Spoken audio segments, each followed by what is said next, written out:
जय श्रीमान। देश मेरा जल रहा है, आग लगी है सीने में, हुक्मरान सब व्यस्त हैं खून गरीब का पीने में। मैं राम मंदिर या बाबरी का पक्ष नहीं लाया हूँ, घायल भारत चीख रहा है, चीख सुनाने आया हूँ। परम आदरणीय सभापति महोदय, मंचासी निडाल मंडल समिति एवं उपस्थित मेरे प्यारे साथियों, मैं उपनिरीक्षक ललितेश यादव आज सदन की राय से असहमत हुए वक्ता विपक्ष में अपने विचार प्रस्तुत करूंगा। महोदय, दर्द से तब गुजरने लगता है जब मेरी आंखों के सामने पुलवामा छत्तीसगढ़ में शहीद हुए जवानों के अधजले शरीर के टुकड़े, रेत के ऊपर के टीलों से जाती लाशों के ढेर और कश्मीर से खून की सली लाल रंग की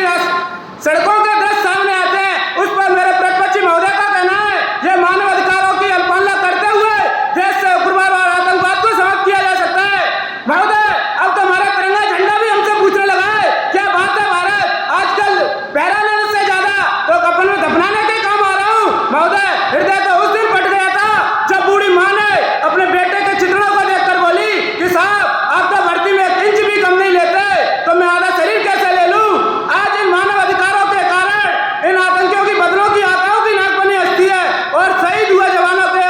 आंगन की तुलसी रोती है। जब शहीद हुआ जवान की विधवा की वेदना चीख चीख कर यह कहती है कि प्यार भी भरपूर गया, मांग का सिंदूर गया,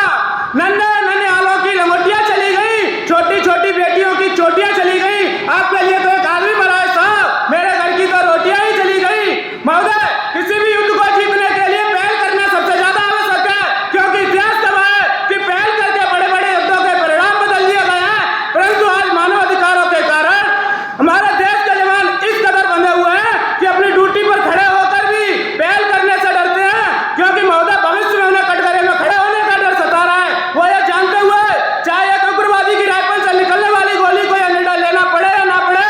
परंतु लेकिन हमारी राइफल की गोली से निकलने वाली हर गोली को यह निर्णय लेना पड़ेगा, चाहे वह दोषी को लगे या ना लगे, परंतु किसी निर्दोष को नहीं लगनी चाहिए। यदि ऐसा न हुआ तो ना तो यह समाज हमें छोड़ेगा, न ही दिल का ताड़ बनाने वाली यह मीडिया हमें छोड़ेगी। महोदय, मानव अधिकार के तले किसी जवान को युद्ध के मैदान में छोड़ देना किसी वीरता नहीं है, यह एक आत्महत्या है। क्योंकि महोदय, खून को श्रृंगार दो यह मुमकिन नहीं, वीर को झंकार दो यह मुमकिन नहीं, जो हाथ बांध ले सेना के ऐसे मानव अधिकारों का पालन संभव नहीं। महोदय, आज सत्यनिष्ठा के मार्ग पर चलते हुए देश का जवान इन आतंकवादियों इन पत्थरबाजों से डरता है, क्योंकि वह जानता है कि हमारी राइफल से निकलने वाली हर गोली को टारगेट को हिट भी नहीं करेगी तो भी 400 मीटर तक जाएगी। यदि इसी बीच वो किसी निर्दोष को लग जाती है तो महोदय उसे नौकरी से हाथ धोना पड़ सकता है। महोदय, अपनी नौकरी को बचाने की खातिर एक जवान यह सोचता है चाहे साहब मरे या ना मरे, परंतु लाठी नहीं टूटनी चाहिए, क्योंकि आज हमारे देश के हालात कुछ ऐसे हो गए हैं, चिरागों को हवा में उछाला जा रहा है, हवाओं पर रोक डाला जा रहा है, हम ही को बुनियाद आंतरिक सुरक्षा की और आज हम ही को नौकरी से निकाला जा रहा है। महोदय, जब पुलवामा में 44 जवान शहीद हुए, छत्तीसगढ़ में 76 जवान शहीद हुए, तो कोई मानवाधिकार की दुहाई देने वाला हमारे पक्ष में आकर खड़ा नहीं हुआ, परंतु जेएनयू विश्वविद्यालय में एक देशद्रोही द्वारा भारत तेरे टुकड़े होंगे अब जल हम शर्मिंदा है जैसे देशद्रोही नारे लगते हैं तो सारे मानवाधिकार के ज्ञाता उसके पक्ष में खड़े हो जाते हैं। तभी तो कहा था उस देशद्रोही ने, तुम एक अफजल को मारोगे हर घर से अफजल निकलेगा। मैं भारत का बेटा भारतीय सेना की तरफ से यह ऐलान करता हूँ कि उस घर में घुसकर मारेंगे जिस घर से अफजल निकलेगा, वो देश नहीं बढ़ने देंगे जिस देश से अफजल निकलेगा। उठा देश के वीर जवानों, तुम सीएम बनकर धाड़ दो एक तिरंगा झंडा,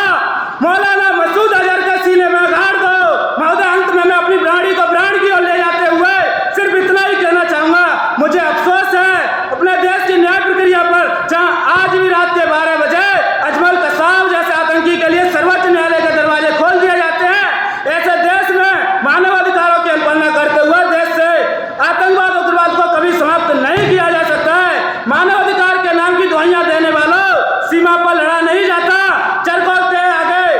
रावण बढ़ी नहीं जाती, सीमा पर गोलों के आगे धरती के